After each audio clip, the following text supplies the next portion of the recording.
everybody, sorry if you hear any screaming coming from the background. That would be my parents yelling at the TV because it's the All Blacks versus the Australians and my parents are a big fan of it, so enjoy.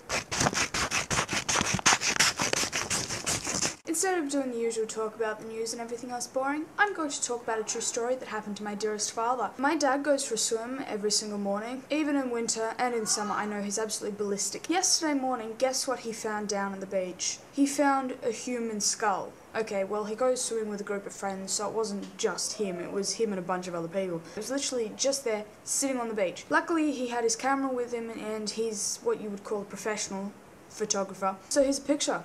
And no, it's not fake. Right at this moment, it's being tested by forensic investigators. Police are taking this as a serious and legitimate case, and they also believe the skull might be of a child's. So what's the first thing my dad does is he takes the photos, goes to work, and then sends them into the newspaper. At about 3 o'clock that afternoon, he gets a call by a detective who abuses him, says, "What the hell do you think you were doing sending in that photo to the newspaper?"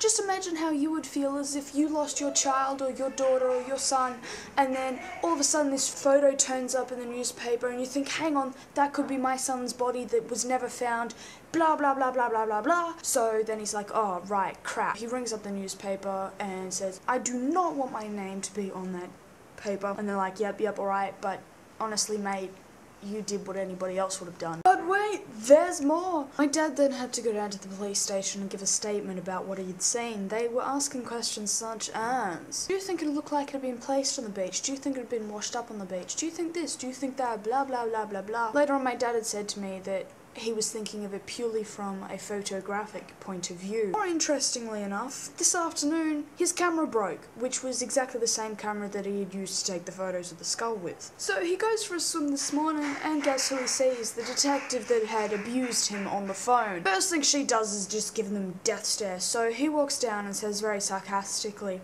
"Are you always this aggressive?" She says, "I think what you did was wrong," and then starts going on about something else. So he interrupts her and says, "Are you going to abuse me for 5 or 10 minutes this time, just so I can tell my wife I'm going to be late," and then goes for a swim. So there's obviously a lot of love in the relationship between those two. When Dad gets home, guess what he finds on the front page of the newspaper?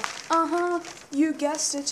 Human skull found on beach. It then gets a 2-page spread with a rather nice photo of somebody's ass with the skull down in the corner there. And then this photo here with a quote from my dad that says, "I was walking down to the water for my early morning swim and I could see a few people looking at a strange object. I had no idea what it was at first and went for a swim, and when I walked back up, I saw it was a skull. It was right there on the high tide line, on its own, in the sand, with nothing else around it. It looked relatively small and was fairly clean. There were no barnacles or anything."